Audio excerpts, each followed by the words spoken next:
Hi, I'm Camilla. And I'm Kay, and we are the FI FI Resellers. And we are back into the swing of things. We've definitely slowed down the amount of listing that we're doing, so we're not as focused on $1,000 per week on our reselling platforms, but we are excited to start ramping our business back up again. We're definitely not full-time resellers anymore. Now we're full-time parents and part-time resellers, so follow along if that is you too, if you are also a parent and want to learn how to fit reselling into your parenting life. Yeah. Or if you want to just learn more about reselling clothing, used clothing online. Yeah. We still do that, just less of it. So yeah, here we go. So here we have a blouse by the brand Tuckernuck, and this is a kind of preppy brand, and it is new with tags, and I thought that this was really cute. It's kind of like a corset top. It's very, very small. It's a size extra small, but this corset top doesn't seem to have much room if you've got much of a bust, but I assume that's why it took a little while to sell. I do have another one of these tops in black, and that one has not sold yet. I listed them kind of high because this is a really expensive brand originally, and it is still new with tags, so that's usually kind of my strategy when it comes to new with tags things of expensive brands. And I got a lot of lowball offers on this. I had it listed at $50, and today I accepted an offer of $35, and the person paid very quickly, which was really nice. And I think this is just a perfect, top for summer. I am, thinking as I get offers, is this going to still be in style the next time this season comes around? And with a shirt like this, probably not. This is a very trendy piece. And so I wanted to accept that offer so that I could sell it while it's still on trend. All right, so we've got a two-piece suit for you here. This is John White's by Palm Beach. And this was kind of an experiment. I wanted to test out selling suits, suit pants, suit jackets. This two-piece suit didn't go for a whole lot. Overall, $40.40 is not terrible. It's just, it was kind of difficult to take pictures of. It was kind of difficult to just depict and measure, and you kind of have to find the right person who wants this style. Overall, I probably wouldn't do it again, but I think that $40.40 was worth the trouble, and it sold in a few months, so it's not terrible. It also happens to have these suspenders kind of attached straight onto the pants. So I didn't know a whole lot about this brand. I looked up the comps and they did decent. And so I'm just happy to get it out of the house because it is a two-piece suit and it does take up quite a bit of space. But overall, not too bad. I just don't think I would want to do it again. Oh, and the only other thing that I know about buying suits is that 100% wool is kind of like the baseline, in which if you're going to make a decision on any type of suit, then it should at least be 100% wool or better. Okay, so this sale is another great one, and one that we don't usually sell, a hat, which we picked up. And I think this is from the bins in Austin, and the brand is Gigi Pip, and it's a collaboration with Dae, D-A-E, which I believe is a hair care brand. The reason it's a collaboration is that inside the hat there is silk in there, so it shouldn't mess up your hair. And this is a hat that's made in Australia and is made of wool. So definitely that was some things that made me pick it up and look at it, and I could just tell that it was a fancy hat, that it had a good weight to it, and I could feel that it was high quality. So I looked it up. This was not a brand that I had heard of before, but when I looked it up, it had really good comps, and this sold for $78 on Poshmark. So a really great sale, and I like selling hats on Poshmark because it goes by weight and you can use whatever size box you need to. So that's good when selling hats because sometimes they can get a little bit unwieldy in terms of box size if you don't want to misshape them in transit. Some other features of this hat is that it's adjustable, so this back strap here can be moved to basically have it tighter on your head if you have a bigger or smaller head. And then the shape on the top here is a teardrop shape, and so that's a key word when you are listing hats is, what shape is on the top of the hat. Some shapes are more desirable than others, and some people have a certain shape that they like to wear for their head that looks better on them, so they're looking for something specific. So if you can include those type of keywords, you might be more likely to find a buyer. Okay, so we sold this pair of quilts, not together, separate listings, but they both sold the same day they were listed. We got these a little while ago at a church rummage sale for $15 for the 2 of them. And this first one sold for $123.95. That was what the buyer paid. That includes shipping, so it sold for $99 plus shipping.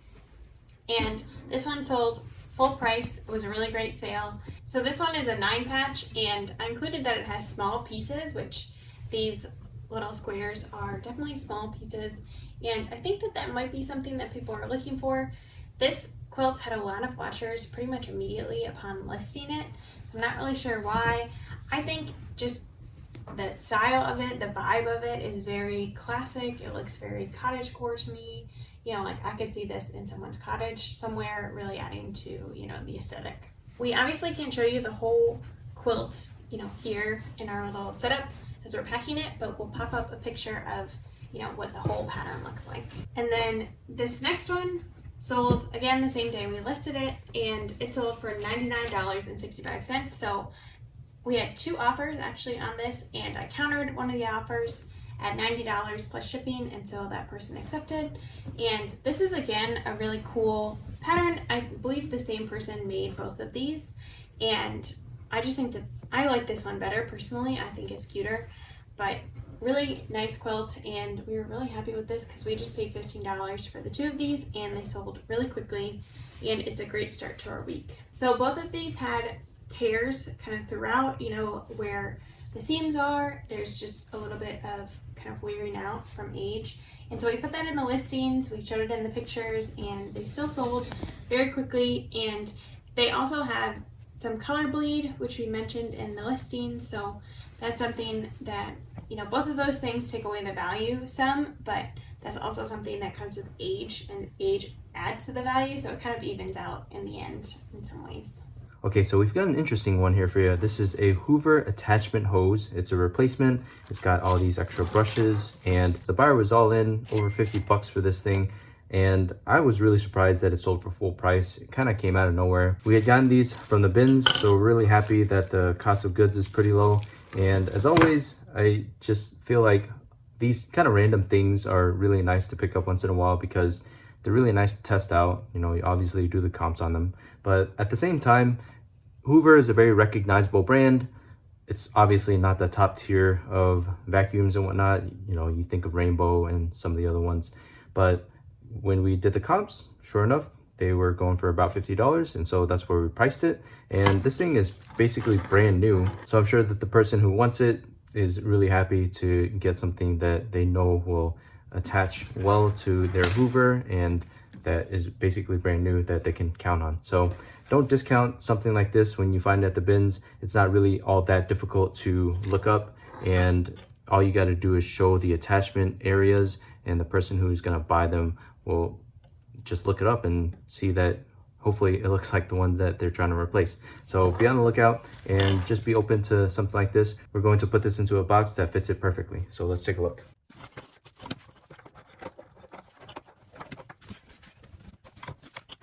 All right, we have this pretty much in here without any padding or anything. I figured it's pretty safe considering the box, and all of this is basically just plastic parts anyway. And we've got this in a 1095, so fits it pretty perfectly, as you see. So we're just gonna ship it out like this. So those are just a few highlights from our sales from the past week. We show just some of the best sales because, those are the things that people are most interested in, is seeing what will sell for good money online versus, what's just gonna make you $1 here, $1 there. That's not as important. So here are numbers from the past week. We sold a total of 34 items for a gross revenue of $1,072.70. The cost of goods for those 34 items was $78.36. On eBay, we sold 20 items for $433.55. On Poshmark, we sold 13 items for $203.20. On Facebook Marketplace, we sold just 1 item for $18.49. So our net profit in total from those 3 platforms was $655.24. So pretty good considering we, were kind of off for a while, and then we just kind of slowly started back. We were listing 5 items a day. Facebook had just 1. Yeah. Definitely just gotta get things ramped back up. Although to be fair, and what I need to do today is on Facebook, delete and relist old listings. I haven't done that in a really long time, so that number just keeps climbing. It's like, I think like 200 that need to be deleted and relisted, and like way more that need to be renewed. So I think once I kind of do that on my Facebook and maybe run a sale, maybe we'll get some more traction on that. And it might also be summer slowdown. We don't know for sure. We've got so many factors to consider that, you know, $655, at the end of the day, that's really good for summer anyway. Exactly. And I've only been putting in about, you know, maybe at most 20 minutes into reselling a day. And then Kang is putting in about 20 minutes in packing the orders. So that's pretty good considering the small amount of work that we've been doing. That, you know, the reason we're able to do that is that we put in a lot of work previously. So it's not like it's passive income, because it's delayed income, really, is what it is that we worked really hard before the baby came to, you know, prep things and have things ready for us. So we're just making the listings kind of go live at this point, and eventually we'll get back into taking pictures and eventually, hopefully, thrifting again. So hopefully soon. Hopefully.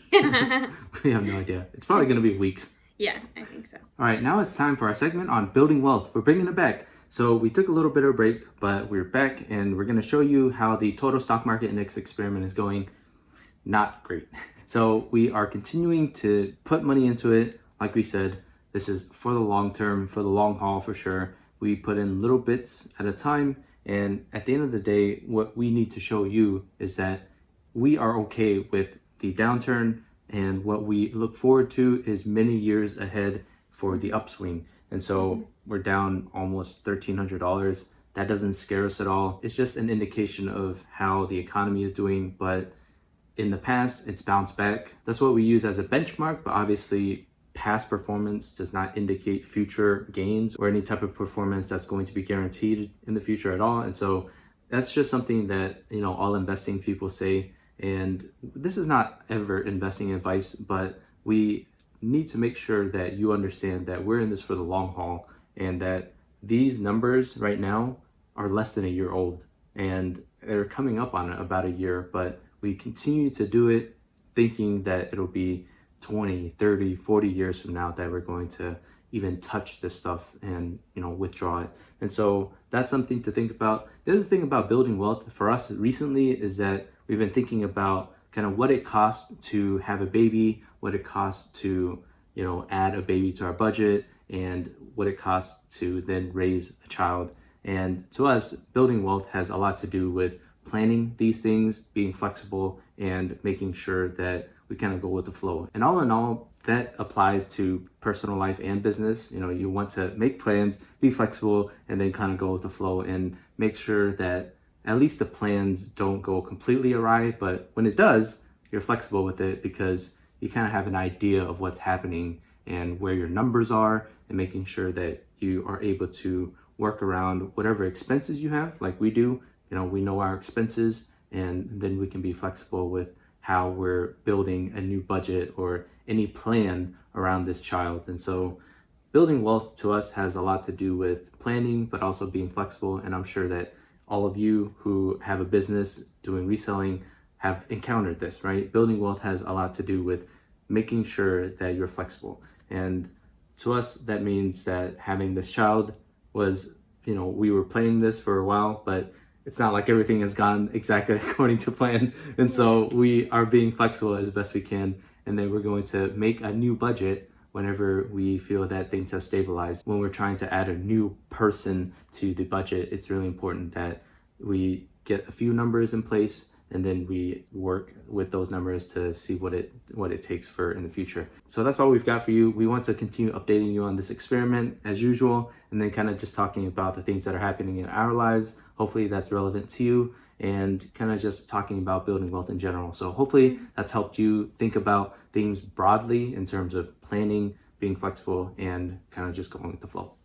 Yeah, so leave a comment down below how your sales are going. Are you experiencing summer slowdown?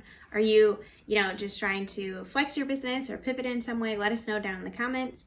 And if you like this video, give it a thumbs up. That tells YouTube that it should show this video to more people, and we would love to meet new people. And if you are a new person watching this video, we would love if you would subscribe. We just would be so happy to have you in our YouTube community. Yeah, keep that passion burning, y'all. Especially during the summer when things are kind of discouraging. We hope that you're doing well, that your business is staying afloat, and that you're also pivoting, making changes as needed. And we're really cheering you on. We'll see you later. Bye.